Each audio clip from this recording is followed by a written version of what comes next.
Good morning dear students. Jomet മാഷാണ്. കഴിഞ്ഞ ക്ലാസ്സിൽ നമ്മൾ ലോകത്തെ സ്വാധീനിച്ച ചില പ്രധാനപ്പെട്ട വിപ്ലവങ്ങൾക്ക് കാരണമായ റിനൈസൻസ്, എൻലൈറ്റ്മെൻറ്റ് തുടങ്ങിയ രണ്ട് ആശയങ്ങളെക്കുറിച്ചാണ് നമ്മൾ പഠിച്ചത്. And we found that renaissance and enlightenment pave way for these revolutions. Okay, today we are discussing about a major revolution, that is American Revolution. In 1492, Christopher Columbus reached America. Actually, he was trying to find a sea route to India, but he reached a new unknown continent to the Europeans. Okay, 1492 Christopher Columbus അമേരിക്കയിൽ എത്തിച്ചേർന്നു. പക്ഷേ അദ്ദേഹം ഇന്ത്യയിലേക്കുള്ള ഒരു കടൽ മാർഗം കണ്ടുപിടിക്കുക, sea route കണ്ടുപിടിക്കാൻ വേണ്ടി ഇറങ്ങി തിരിച്ചതായിരുന്നു. He thought that he reach India and called the native people as Indians. അദ്ദേഹം അമേരിക്കയിലെത്തി, താൻ എത്തിയത് ഇന്ത്യയിലാണെന്ന് വിചാരിച്ച് അദ്ദേഹം അവിടുത്തെ നേറ്റീവ് ജനങ്ങളെ, അവിടുത്തെ തദ്ദേശീയരായ ആളുകളെ ഇന്ത്യൻസ് എന്നാണ് വിളിച്ചത്. Later, the world found that it was a new continent and named it America, and the native people called as Red Indians. Okay. Then a lot of Europeans migrated to North America. Main aim of them was to exploit the resources of America.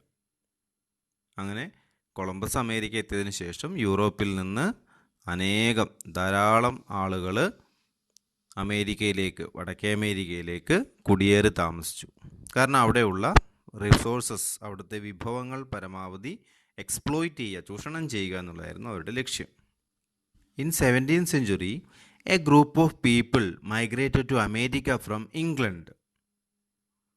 ഇംഗ്ലണ്ടിൽ നിന്ന് ഒരു കൂട്ടം ആളുകൾ 17ാം നൂറ്റാണ്ടോടുകൂടി അമേരിക്കയിലേക്ക് കുടിയേറി.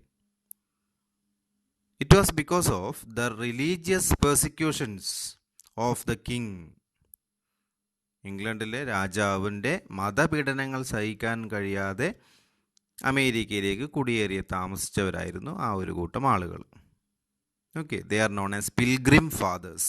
അവർ pilgrim fathers എന്നാണ് വിളിക്കപ്പെടുന്നത്, തീർത്ഥാടക പിതാക്കന്മാർ എന്നാണ് വിളിക്കുന്നത്. മതപീഡനം സഹിക്കാൻ വയ്യാതെ ഇംഗ്ലണ്ടിൽ നിന്ന് അമേരിക്കയിലേക്ക് കുടിയേറി താമസിച്ചവരാണ്. The Pilgrim Fathers reached America in a ship called Mayflower. Okay, അവർ യാത്ര ചെയ്ത കപ്പലിൻ്റെ പേര് മെയ്ഫ്ലവർ എന്നായിരുന്നു. Okay, and till 18th century they made 13 colonies in North America.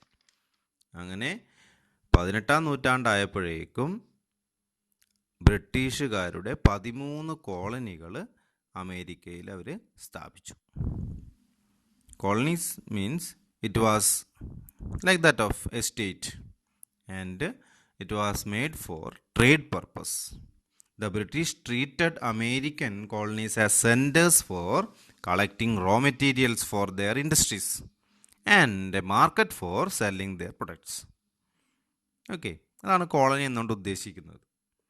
അതായത് ബ്രിട്ടീഷുകാരുടെ ഫാക്ടറികളിൽ, നമ്മൾ മുൻ ക്ലാസ്സുകളിൽ 8th സ്റ്റാൻഡേർഡ് 9th സ്റ്റാൻഡേർഡിൽ നമ്മൾ പഠിച്ചിട്ടുള്ളതാണ് ഇൻഡസ്ട്രിയൽ റെവല്യൂഷൻ, വ്യാവസായ വിപ്ലവം.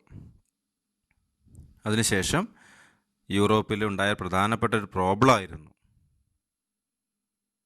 The lack of raw materials and over production. Okay, so to collect these raw materials and to sell the products they used American colonies. അമേരിക്കയിൽ ബ്രിട്ടീഷുകാർ രൂപം കൊടുത്ത ഈ കോളനികളിൽ അവിടെ നിന്ന് അവരുടെ ബ്രിട്ടനിലേക്ക് വേണ്ടുന്ന അസംസ്കൃത വസ്തുക്കൾ, റോ മെറ്റീരിയൽസ് കളക്ട് ചെയ്യാൻ വേണ്ടിയിട്ട് ആ പ്രദേശത്തെ ഉപയോഗിച്ച് ചൂഷണം ചെയ്തു. അതുപോലെ ബ്രിട്ടനിൽ ഉൽപ്പാദിപ്പിച്ച ഉൽപ്പന്നങ്ങൾ വിറ്റഴിക്കാനുള്ള ഒരു സ്ഥലമായിട്ടും ഇതിനെ കണക്കാക്കി. Okay, this policy is known as mercantilism. Mercantilism എന്നാണ് ഈ പോളിസി അറിയപ്പെടുന്നത്. As part of mercantilism several laws were implemented. അപ്പോൾ അതിൻ്റെ ഭാഗമായിട്ട് മെർക്കനലിസത്തിൻ്റെ ഭാഗമായിട്ട് ചില നിയമങ്ങൾ പാസ്സാക്കി. അതെന്തൊക്കെയാണെന്ന് നമുക്ക് നോക്കാം. The first one is the goods to and from the colonies must be carried only in British ships or ships built in the British colonies. കോളനികളിലേക്കും കോളനികളിൽ നിന്നും പുറത്തേക്കും ഉള്ള എല്ലാ സാധന കൈമാറ്റത്തിനും ബ്രിട്ടീഷ് കപ്പലുകളോ അല്ലെങ്കിൽ ബ്രിട്ടീഷ് കോളനികളിൽ ഉൽപ്പാദിപ്പിച്ച കപ്പലുകളോ മാത്രമേ ഉപയോഗിക്കാൻ വേണ്ടി പാടുള്ളൂ. The second one, British stamp must be affixed on all the legal documents, newspapers, pamphlets, license, etc. എല്ലാ രേഖകളിലും, നിയമപരമായ രേഖകൾ, പത്രങ്ങൾ, ലഘുലേഖകൾ, ലൈസൻസ്, അതിലൊക്കെ ബ്രിട്ടൻ്റെ സ്റ്റാമ്പ് പതിപ്പിച്ചിട്ടുണ്ടായിരിക്കണം. Third one, products of the colonies like sugar, wool, cotton, tobacco, etc. could only be exported to England. കോളനികളിൽ ഉൽപ്പാദിപ്പിക്കുന്ന സാധനങ്ങൾ, പഞ്ചസാര, കോട്ടൺ, വൂൾ, ടുബാക്കോ തുടങ്ങിയ സാധനങ്ങളൊക്കെ ഇംഗ്ലണ്ടിലേക്ക് മാത്രമേ കയറ്റുമതി ചെയ്യാൻ വേണ്ടി പാടുള്ളൂ. Then the fourth one, the colonies must provide food and quarters for the British troops which were maintained in the colonies. അതായത് ബ്രിട്ടീഷുകാരുടെ സൈന്യം, അമേരിക്കയിലുള്ള ബ്രിട്ടീഷ് സൈന്യത്തിന് ആവശ്യമായ ഭക്ഷണവും താമസ സൗകര്യമൊക്കെ ഒരുക്കേണ്ട ചുമതല ബ്രിട്ടീഷ് കോളനികൾക്കാണ്, അതായത് ഈ 13 കോളനികൾക്കാണ്. The fifth one, import tax must be paid for the import of tea, glass, paper, etcetera. അപ്പോൾ അമേരിക്കയിലേക്ക് ഇറക്കുമതി ചെയ്യുന്ന തേയില, ഗ്ലാസ്, പേപ്പർ തുടങ്ങിയവയ്ക്കൊക്കെ ഇമ്പോർട്ട് ടാക്സ് കൊടുക്കുകയും വേണം, ഇറക്കുമതിക്ക് വേണ്ടിയിട്ടുള്ള നികുതി കൊടുക്കുകയും വേണം. High tax levied by the British government on tea caused strong protest in America. അപ്പോൾ ഈ മെർക്കനലിസ്റ്റ് നിയമത്തിൻ്റെ ഭാഗമായിട്ട് പറഞ്ഞല്ലോ, ഇമ്പോർട്ട് തേയില ഇറക്കുമതി ചെയ്യുന്നതിന് ഉയർന്ന നികുതി കൊടുക്കണമായിരുന്നു, ഇമ്പോർട്ട് ടാക്സ് ഉണ്ടായിരുന്നു, ഇറക്കുമതി നികുതി. On 16 December 1773, a group of people disguised as the Red Indians and they boarded the ships at night in Boston Harbor and thrown 342 boxes of tea into the sea. ബ്രിട്ടീഷുകാരുടെ ഈ ഉയർന്ന നികുതി ചുമത്തുന്നതിനെതിരെ പ്രതിഷേധിച്ചുകൊണ്ട് 1773 December 16 ഒരു കൂട്ടം ആളുകൾ disguised as the red Indians, അവിടുത്തെ തദ്ദേശീയരായ red ഇന്ത്യൻസിൻ്റെ വേഷം ധരിച്ച് കപ്പലുകളിൽ കയറി. എന്നിട്ട് കപ്പലുകളിലുണ്ടായിരുന്ന തേയിലപ്പെട്ടികളെല്ലാം അവരെടുത്ത് കടലിലേക്ക് വലിച്ചെറിഞ്ഞു. It is known as Boston tea party. ഇതിനെയാണ് ബോസ്റ്റൺ ടീ പാർട്ടി എന്ന് വിളിക്കുന്നത്. A lot of thinkers like John Locke and Thomas Paine influence the people and their teachings and their ideologies influenced them to fight against the exploitations of British. John ലോക്കിൻ്റെയും Thomas പെയിൻ്റെയും ഒക്കെ ആശയങ്ങൾ ജനങ്ങളെ ബ്രിട്ടീഷുകാരുടെ ചൂഷണത്തിനെതിരെ സമരം ചെയ്യാൻ വേണ്ടിയിട്ട് പ്രേരിപ്പിച്ചു. In 1774, all the colonies except Georgia met at Philadelphia. It is known as First Continental Congress. It was to protest against the policies and rules imposed by the British government. 1774 Georgia ഒഴികെ മറ്റെല്ലാ British കോളനികളിലെയും പ്രതിനിധികൾ ഫിലാഡൽഫിയയിൽ സമ്മേളിച്ചു 1774. അത് British government പാസ്സാക്കുന്ന exploitative laws, ജനങ്ങളെ ചൂഷണം ചെയ്യുന്ന ഈ നിയമങ്ങൾക്കും ഒക്കെ എതിരായിട്ട് പ്രതിഷേധിക്കാൻ വേണ്ടിയിട്ടാണ് അവർ കൂടിച്ചേർന്നത്. It was known as the first continental congress. അതിനാണ് ഒന്നാം കോണ്ടിനെൻ്റൽ കോൺഗ്രസ് എന്ന് വിളിക്കുന്നത്. In 1774 at Philadelphia.